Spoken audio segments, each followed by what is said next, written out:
여러분, 어제가 설 명절이었는데 잘 보내셨습니까? 맛있는 것도 많이 잡수셨어요? 겨울이라서 조금 덜하긴 하지만 어떤 경우에 음식을 장만해 놓고서는 또 이전에 우리 냉장고 같은 것이 변변치 않을 때는 그 음식을 뒀다가 이렇게 참 상해서 또 그것들 모르고 이렇게 먹었다가 탈이 나는 경우들이 종종 있었습니다. 그 음식이라고 하는 것이 그렇죠. 이렇게 실온에다가 잘 두게 되면 어떤 음식은 조금 이렇게 가기도 하지만 어떤 것들은 금방 상해버리기 마련이에요. 그래서 그 상한 음식을 보편 부패하였다, 혹은 음식이 변질되었다, 이런 말을 쓰곤 합니다. 그래요. 사람이라고 하는 것이 참 이렇게 되지 말아야 되는데 변질되는 그런 일들이 있습니다. 오늘 우리가 쓰는 비슷한 단어 중에 변화와 변질이 있어요.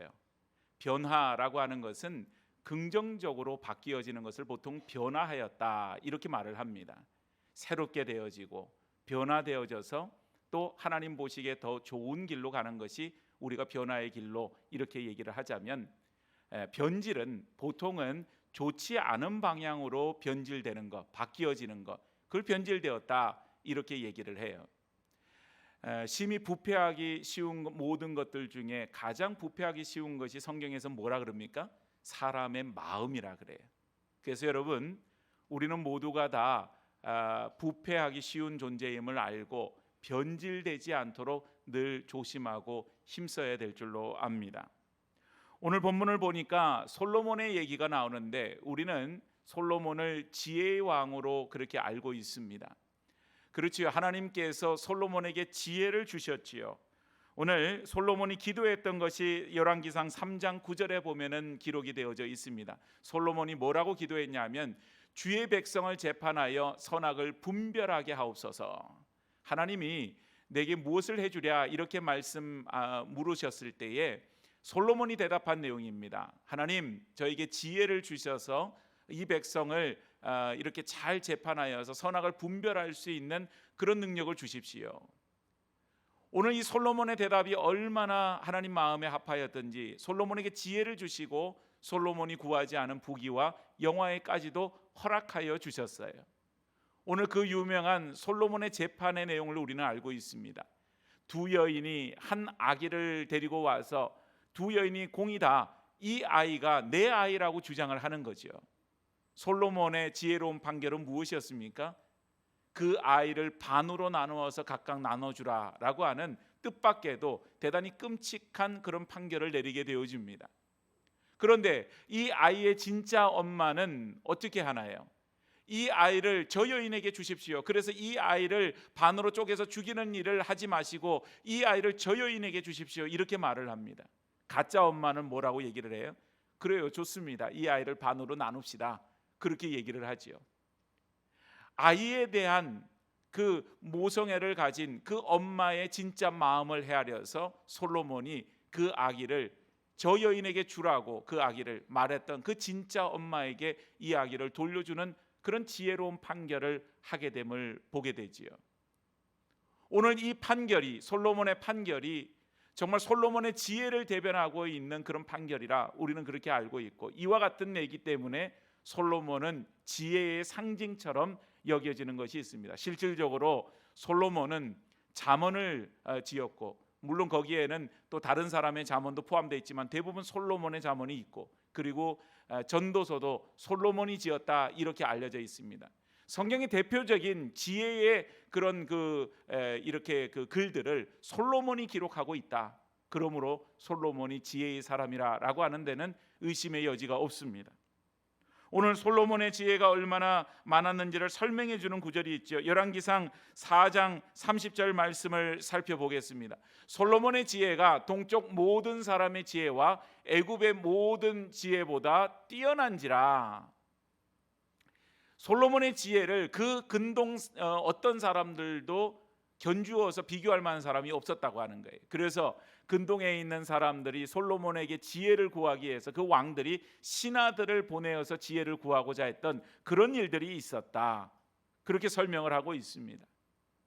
오늘 여러분, 솔로몬이 지혜의 왕이었고 또한 솔로몬의 업적은 대단히 참 놀라운 업적을 펼쳤지요. 솔로몬은 그의 가장 중요한 업적 중에 하나를 성전을 지었던 업적이라고 말을 합니다. 그렇지요, 여러분. 다윗이 그렇게 성전을 짓고자 했지만 하나님은 허락하지 않으셨어요. 얼마나 다윗이 그걸 소망했는지 성전을 지을 모든 준비들을 다 해놓는 거예요. 재료들을 준비해놓고. 그런데 하나님이 허락하지 않으세요. 하나님의 성전이 오랫동안 있지 않았고 최초의 성전으로 솔로몬이 짓게 되어집니다. 광야 생활 때는 성막 회막에서 하나님의 언약궤가 머무를 수밖에 없었어요. 블레셋과의 전투에서 그 언약궤를 빼앗기게 되고 돌아온 후에도 오랫동안 하나님의 전을 짓지 못해서 있어야 될 곳에 있지를 못했습니다. 그런데 하나님이 드디어 솔로몬을 통하여서 성전 짓는 것을 허락하여 주십니다. 그래서 솔로몬 시대에 성전을 지었어요.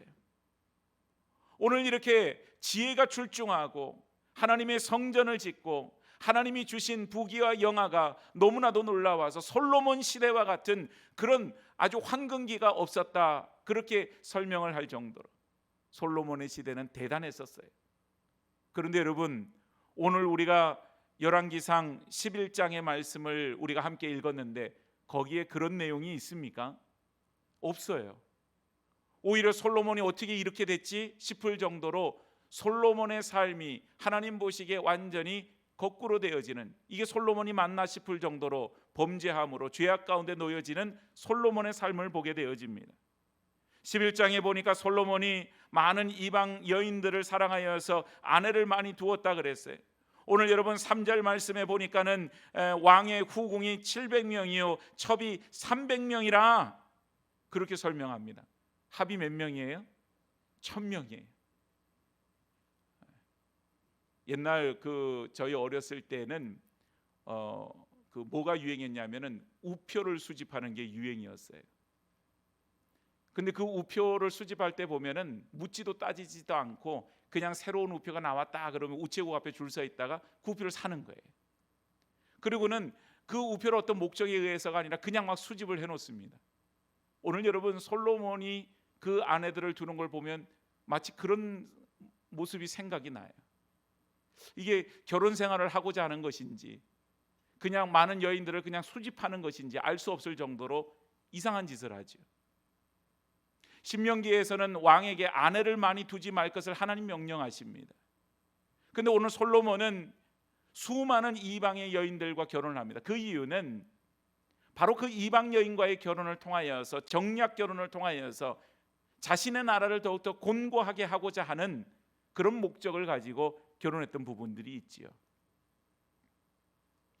오늘 여러분, 이 이방 여인과의 결혼을 통하여서 결국 솔로몬이 가는 길은 어떤 길이었어요? 우상 숭배의 길이었습니다. 하나님께서도 이방 여인과 통혼하지 말라 이렇게 말씀하셨던 이유가 바로 이방 여인들이 섬겼던 그 신, 그 우상을 섬길까 봐 하나님께서는 걱정하셨던 거죠. 오늘 일반 백성들에게도 금지했던 이방 여인과의 통혼을 이스라엘의 왕인, 그것도 지혜의 왕인 솔로몬이 앞장서서 이방 여인과의 통혼을 하였다. 이 뭔가 지금 솔로몬이 잘못된 모습을 보고 있는 것입니다. 사람은 누구나 다 부패하기가 쉽고 변절되기가 쉽다 이렇게 말을 하지만 오늘 솔로몬의 이 변절된 모습을 보면서 참 마음이 답답하고 안타까운 모습을 보여요. 오늘 여러분 솔로몬뿐이겠어요?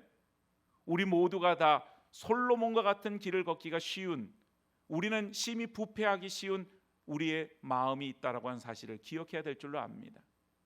오늘 솔로몬의 경우를 보면서 신앙의 위기가 어디서부터 오느냐? 그가 정말 물질적으로 곤고하고 그에게 부귀가 없고 영화가 없기 때문에 위기의 순간이 닥쳐오는가? 그의 나라가 어떤 외적으로부터 이런 다른 이방 나라로부터 침입을 받았기 때문에 전쟁의 순간에 놓여졌기 때문에 위기의 순간인가? 그런 게 아닌 거예요. 부귀와 영화 속에서 1000명이 되는 그런 아내를 거느리고 정말 아무런 근심과 걱정이 없는 그런 삶을 살아가게 될 때 오히려 그 속에서 솔로몬이 위기를 맞이하게 되는 것을 보게 되어집니다. 오늘 저와 여러분들이 살아가는 이 시대는 그래요. 수없이 많은 사단의 미혹함이 있어요. 우리가 살면서 우리의 믿음이 내가 알게 모르게 정말 변화되는 것이 아닌 변질되어 버리는 그런 위기의 순간에 우리는 직면할 때가 많이 있습니다. 솔로몬의 모습을 보면서 무엇이 변질의 길로 이끌었는지를 살펴보고 우리가 그 길 가운데 놓여 있다면 다시 하나님 앞으로 돌아와 우리의 믿음을 새롭게 하는 귀한 시간이 되어지기를 주의 이름으로 축복합니다. 먼저 솔로몬의 길을 보면 첫 번째는 그가 끝까지 그의 믿음을 지키지 못했다고 하는 사실이에요. 오늘 여러분 솔로몬의 믿음을 보면 열왕기 3장에 보니까 대단했었어요. 그때 여러분 솔로몬이 뭘 했는가? 1000번제라고 하는 번제를 드렸습니다.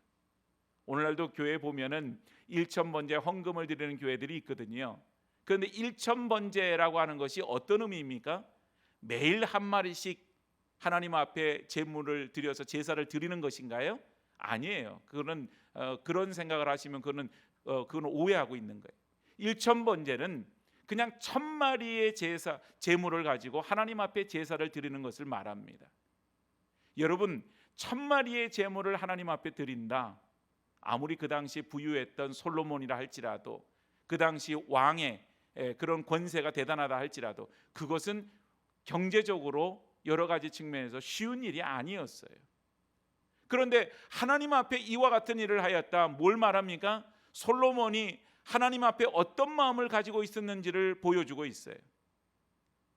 예수님 때에 과부의 두 렙돈이라고 하는 것은 오늘날 기준으로 말해도 한 2,000원밖에 되지 않은 정말 아이들 과자값조차도 되지 않은 그런 작은 물질이었지만 그걸 헌금으로 드렸을 때 주님이 그 과부를 크게 칭찬하셨어요.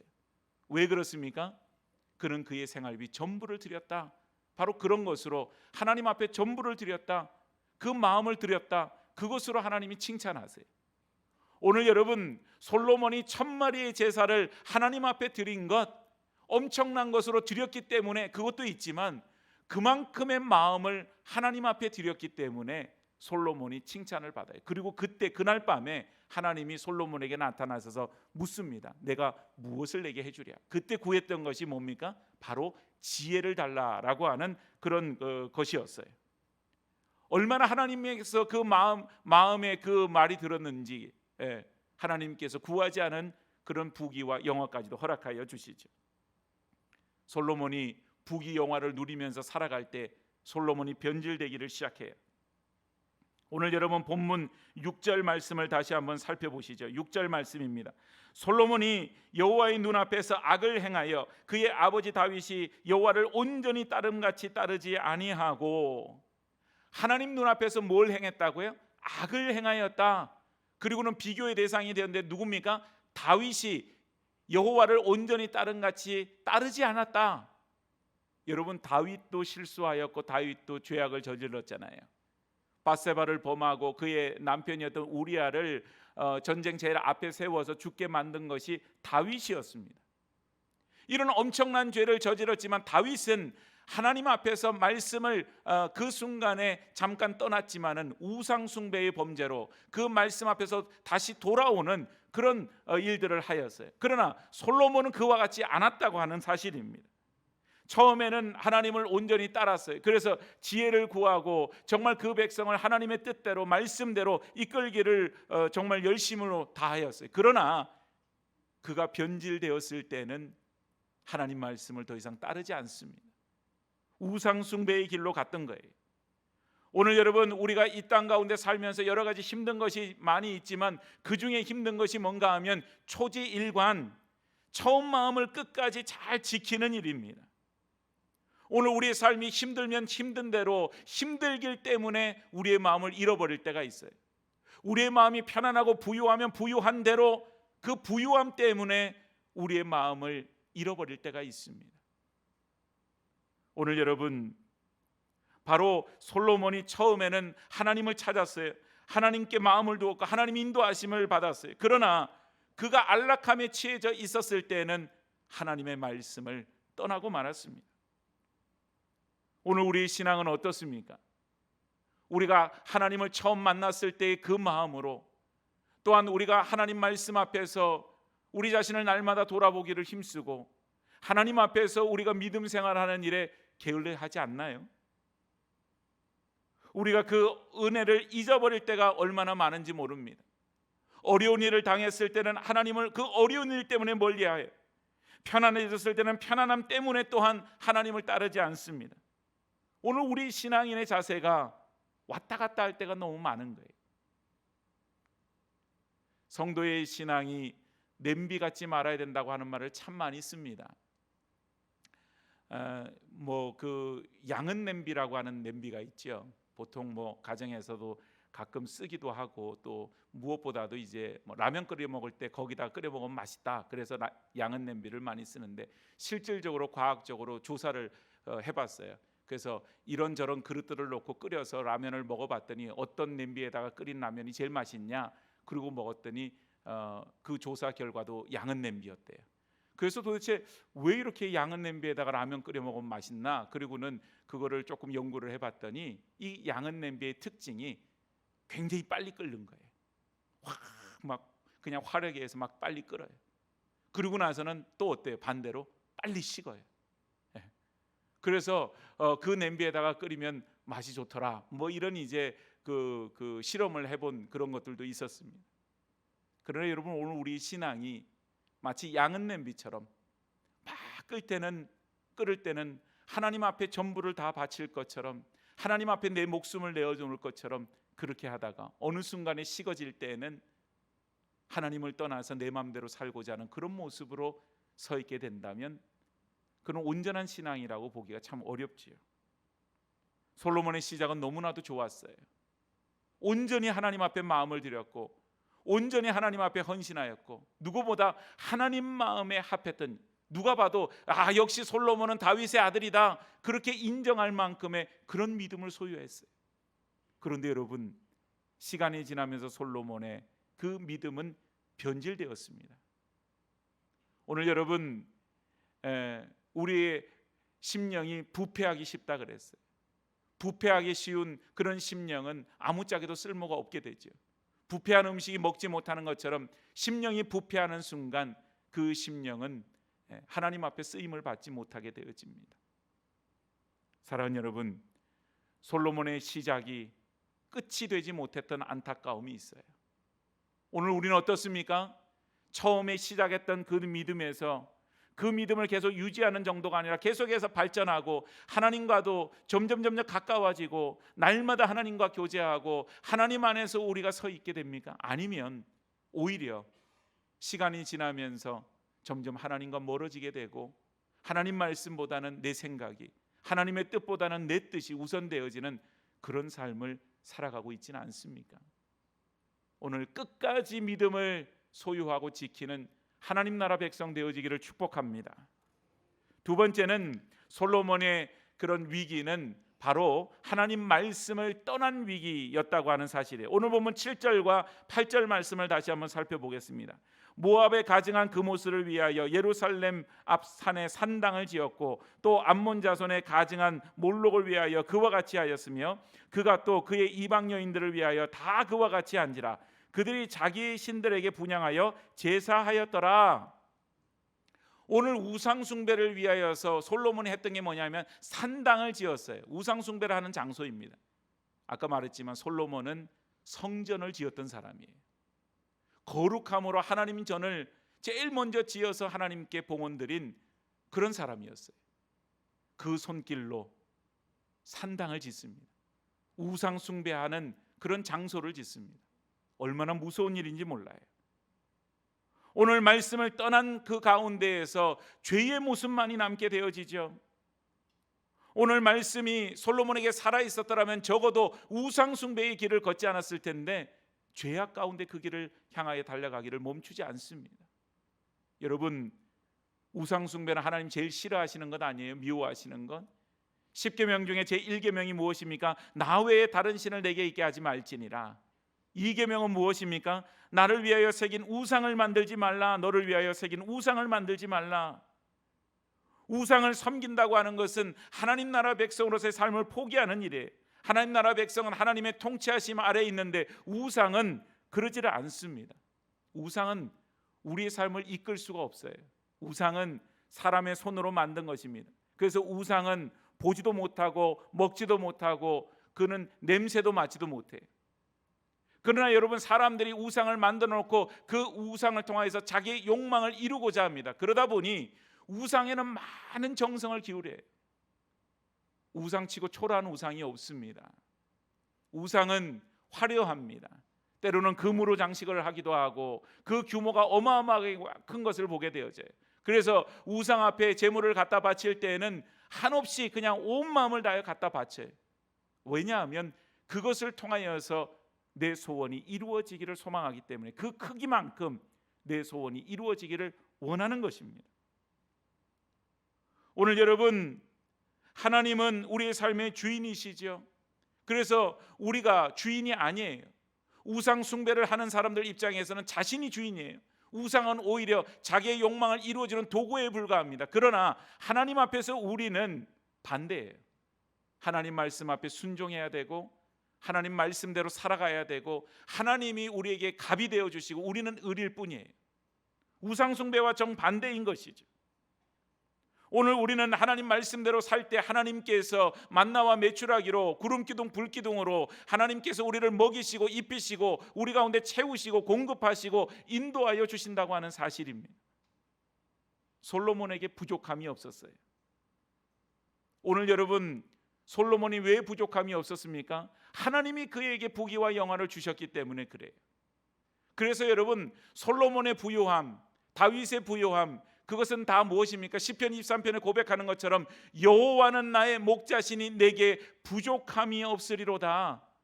사실 여러분, 부족함이 없는 것은 내게 있는 물질 때문에, 내게 있는 어떤 풍성함 때문에 부족함이 없다, 그렇게 말할 수 있지만, 그것을 주시는 분 하나님 때문에 부족함이 없습니다. 다윗의 고백이나 솔로몬의 고백이 그 가운데 있어야 돼요. 그런데 그 부요함에 취하게 되니까 하나님은 없어요.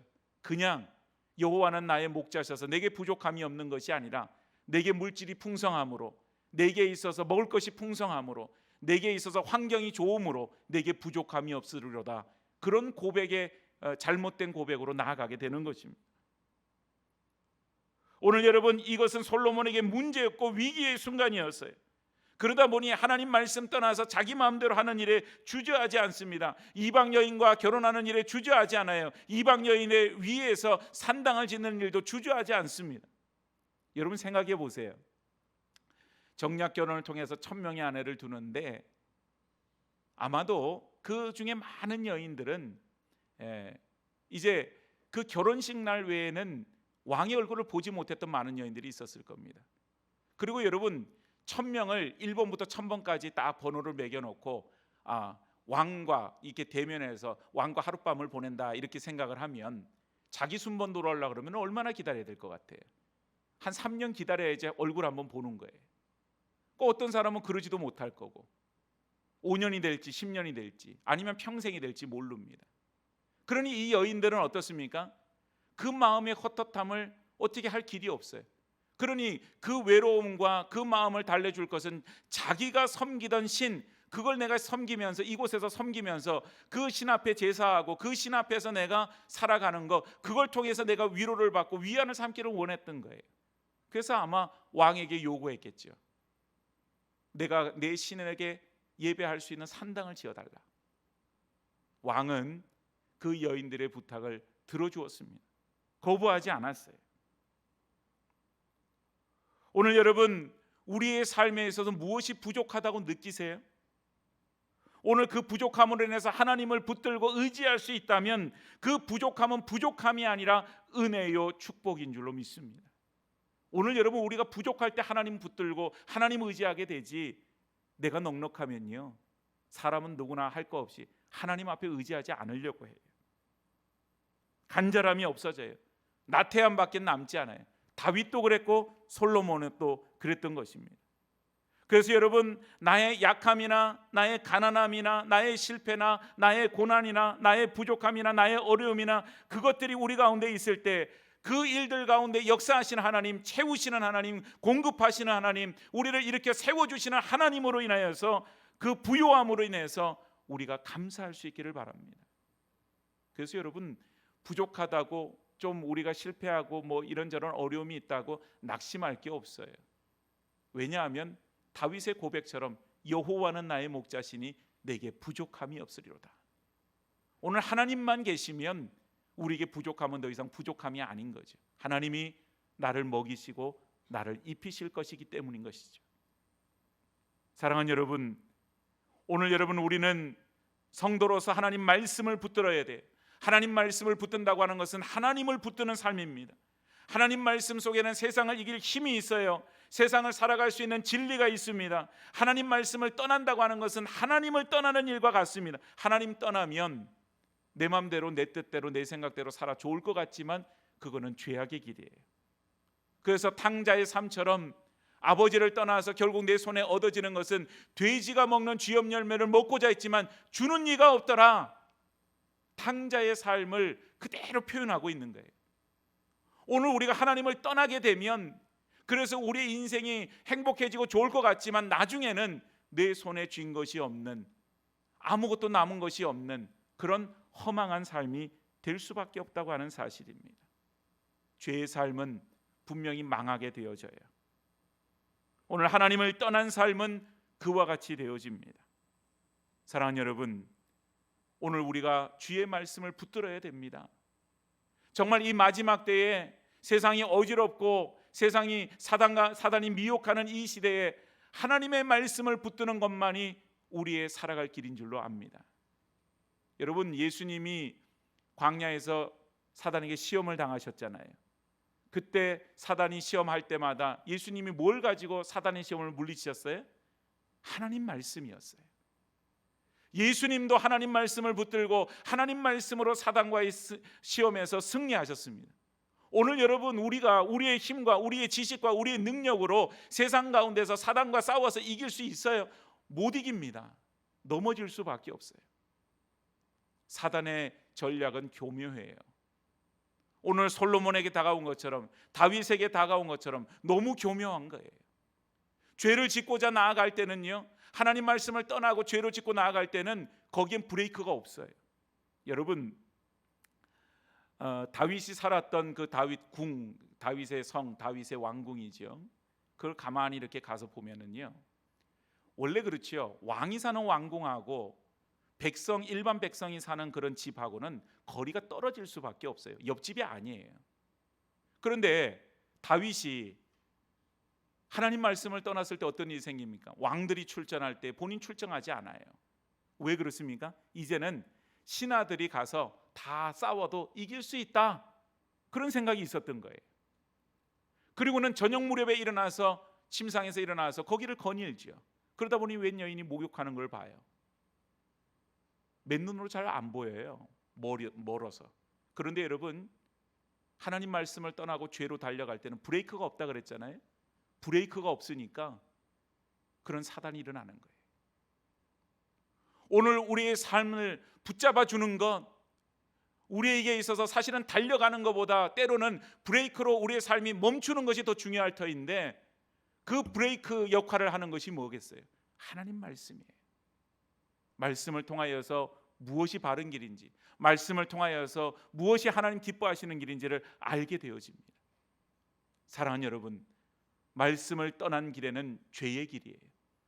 거기에는 브레이크가 없는 길이고 죄로 향하여 달려가다가 죄의 삭신 사망으로 달려갈 수밖에 없는 그런 길이 될 수밖에 없습니다. 오늘 솔로몬이 그 길을 향해 달려갔어요. 오늘 우리는 그 죄악 가운데 있다 할지라도 다시 우리가 돌아와서 말씀을 붙들게 될 때 말씀이 우리를 멈춰 세우게 되어집니다. 하나님의 말씀 앞에서 다시 세워지는 주의 백성들이 되어지기를 축복합니다. 마지막 세 번째는 회개의 기회를 솔로몬이 버려버렸어요. 오늘 본문 9절과 10절 말씀을 다시 살펴봅니다. 솔로몬이 마음을 돌려 이스라엘의 하나님 여호와를 떠남으로 여호와께서 그에게 진노하시니라. 여호와께서 일찍이 2번이나 그에게 나타나시고 이 일에 대하여 명령하사 다른 신을 따르지 말라 하셨으나 그가 여호와의 명령을 지키지 않았으므로, 하나님이 죄악 가운데 있는 솔로몬을 일찍이 2번이나 나타나셔서 뭐라고 말씀하세요? 다른 신을 따르지 말라, 그렇게 말씀하시고 계시는 것을 봅니다. 그런데도 그 말씀을 따르지 않아요. 오늘 여러분, 우리는 다 죄 가운데 놓여져 있는 그런 존재지요. 죄로 인해서 죽을 수밖에 없어요. 그래서 로마서 3장 10절 말씀을 보면은 의인은 없나니 하나도 없으며 그랬어요. 이 말은 바꿔놓고 말하면 무슨 말입니까? 모든 사람이 다 죄 아래 놓여져 있다. 솔로몬도요, 다윗도요, 예수님의 제자들도요, 또한 사도 바울도요. 이 세상에 죄 아래 놓여져 있지 않은 유일한 사람은 한 사람밖에 없습니다. 누굽니까? 예수 그리스도세요. 그 외 누구든지 다 죄 아래 놓여져 있습니다. 그런데 그 죄는 반드시 사망이 삭시 있어요. 그런데 여러분, 그것으로부터 하나님이 우리가 죄 짓기를 기다렸다가 그냥 바로 징계하시는 것이 아니라 우리에게 기회를 주세요. 왜냐하면 하나님은 하나님의 자녀들이 비록 죄 가운데 놓여져 있지만 그 죄로부터 돌이켜서 하나님께서는 그들을 구원하기를 원하시기 때문입니다. 그래서 예수님 보내주셔서 우리를 구원하여 주시는 거예요. 그래서 오늘 솔로몬에게 2번이나 나타나셔서 죄악 가운데 서지 않도록, 이방신을 섬기지 않도록 그런 경고의 말씀을 해주시는 거예요. 그런데 여러분, 그것을 솔로몬은 기회로 여기지 않고 그 말을 듣지 않습니다. 해결의 기회를 날려버린 거예요. 오늘 우리는 죄를 짓는 것은 어쩔 수 없어요. 다윗도 솔로몬도 어떤 사람도 죄로부터 자유로울 수 없습니다. 우리는 다 죄 아래 놓여져 있어요. 그러나 죄가 우리 가운데 있다 할지라도 우리에게는 하나님이 기회 주심을 우리는 믿고 그 기회 속에서 회개함으로 주님께 나아가야 될 줄로 압니다. 하나님은 기다리시는 분이세요. 탕자를 기다리시는 아버지처럼 그가 유산을 가지고 나서 허랑방탕하게 다 써버리고 정말 완전히 다시 알아보지 못하는 거짓골을 하고 그렇게 돌아오지만 멀리서부터라도 그 아버지는 그 아들을 알아봐요. 왜요? 기다리셨기 때문에. 그게 아버지의 마음이죠. 하나님의 마음이죠. 오늘 하나님께서는 솔로몬이 죄로부터 돌이켜서 돌아오기를 기다리셨어요. 그럼에도 불구하고 그 죄로부터 뉘우치지 않고 돌이키지 않은 솔로몬의 어리석은 모습을 보게 되어집니다. 사랑하는 여러분, 오늘 죄 가운데 우리가 그런 모습 보이지 않고 보이고 있지는 않나요? 내 죄를 합리화시키거나 아니면 내 죄 때문에 오히려 하나님과 그냥 아예 멀어진 거, 하나님 얼굴 볼 낯도 없고 회개하지 않는 우리 어리석음이 있지 않나요? 솔로몬은 지혜의 사람이었어요. 그러나 그 지혜는요, 잠언에 이른 것처럼 하나님을 경외하는 것이 지혜의 근본이라 그랬습니다. 거룩하신 자를 아는 것이 명철이라 그랬어요. 솔로몬의 지혜는 단지 세상 사람들이 가질 수 없는 그런 지혜를 가졌기 때문에 지혜가 아니라 하나님을 경외하는 것으로부터 그의 지혜가 왔다고 하는 사실이에요. 그런데 하나님을 떠나게 되니 세상 어리석은 사람이 솔로몬이 되는 겁니다. 오늘 마찬가지예요, 여러분. 우리가 선 줄 아십니까? 넘어질까 조심하라 그랬어요.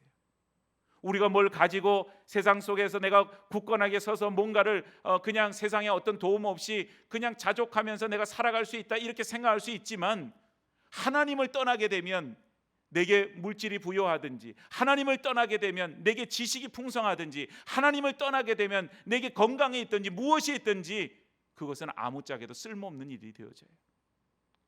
지혜의 왕 솔로몬이 하나님을 떠났을 때 그는 어리석은 존재가 되었습니다.